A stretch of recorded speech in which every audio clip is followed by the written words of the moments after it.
Okay, so forms of communication. This is another one that's probably going to insult your intelligence, but there are a few bits at the end that you might find useful and new.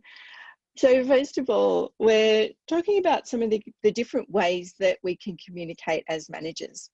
And this content's pretty dated, right? So I think we're all pretty familiar with what email is. I think we're all pretty confident about what instant messaging is. And voicemail, who even uses it anymore, particularly in the way that it's described in the book. So I think we'll just skip over that. Fax machines, have you ever used one? Have you seen one? They're really old and nobody uses them anymore. And I have no idea what an EDI is. I've never heard of it before. To me, it sounds like some kind of server that maybe predates email. I have no idea, so we're going to skip over that bit as well. Teleconferencing, we are good at this now. We use Zoom, which is more a video conferencing thing. Again, very dated content, so let's keep moving. But one thing that might be of a little bit of interest is the idea of intranets and extranets.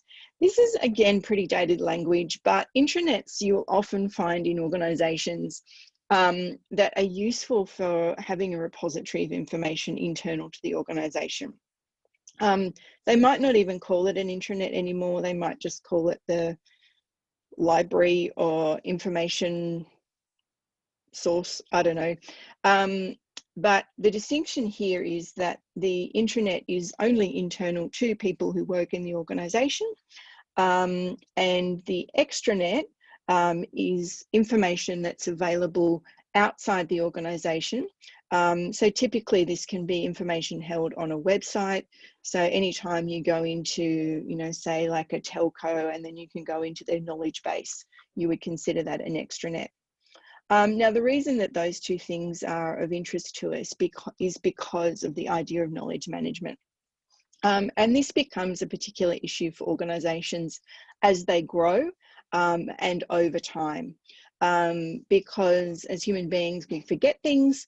And so being able to actually capture information and then be able to build processes that enable us to build off our information and do things repeatedly in an efficient way becomes very important. So, for example, when I first started my business, we were pretty scrappy. We were doing just, things on spreadsheets and Word documents and all the rest of it. And then eventually we grew to a stage where it was just so frustrating because we were kind of having to reinvent the wheel every time we tried to do something.